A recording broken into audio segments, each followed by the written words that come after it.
Allah Azza wa Jalla in this ayah has given us profound wisdom.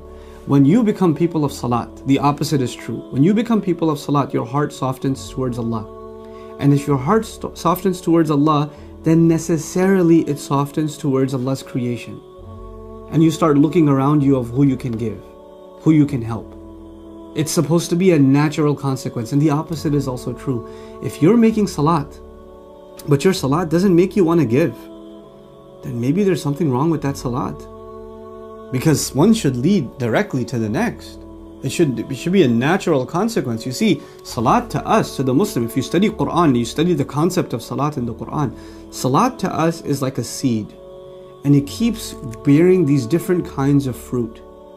So many different things come out of salat. And one of the fruits of salat is mentioned in this ayah. And if you're praying, but this fruit isn't manifesting, this plant isn't coming out, and this one of its manifestations being you become concerned for others. You want to give food to others. We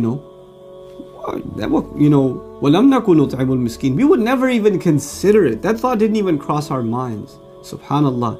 There are people who assume, unfortunately, that they're people of Allah only by doing one thing or doing another thing. Okay, I'm going to make salat, I'm going to make really, really good salat, then I'm going to recite some Quran, then I'm going to study some ilm, then I'm going to do this, and they have a list of things they're going to do. But you know that list comes from Allah. What your priorities should be, what the result of your salat should be, comes from Allah. Salat is not just an act, it's a reorientation of our thought process. And so in this beautiful, beautiful ayah, Allah talks about people who didn't really take advantage of their salat. And I want to leave you with this other place in the Quran where Allah talks about a generation of people who are worthless. فَخَلَفَ مِن بَعْدِهِمْ خَلْفٌ. And what does He say about them? أَضَاعُوا الصَّلَاةَ. That's remarkable. He says about them, they wasted the prayer. He didn't say تَرَكُوا الصَّلَاةِ. They abandoned the prayer. أَوْ لَمْ يُصَلُّوا. They didn't pray. He didn't say that. He said أَضَاعُوا الصَّلَاةَ. Profound words. They wasted the prayer. In other words, this is a seed.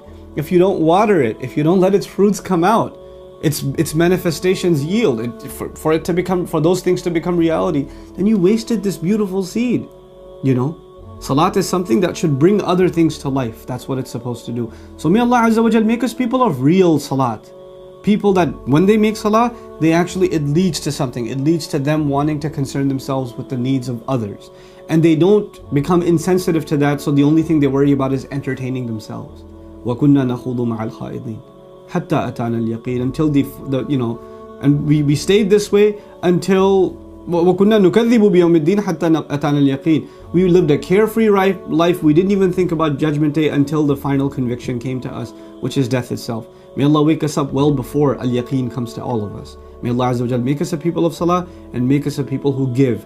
And wallahi, when we give, maybe our deeds weren't enough, but the du'as of those that we gave to, maybe their du'as are going to be the ones that save us on Judgment Day. Barakallahu li wa lakum. Wassalamu alaikum wa rahmatullahi wa barakatuh.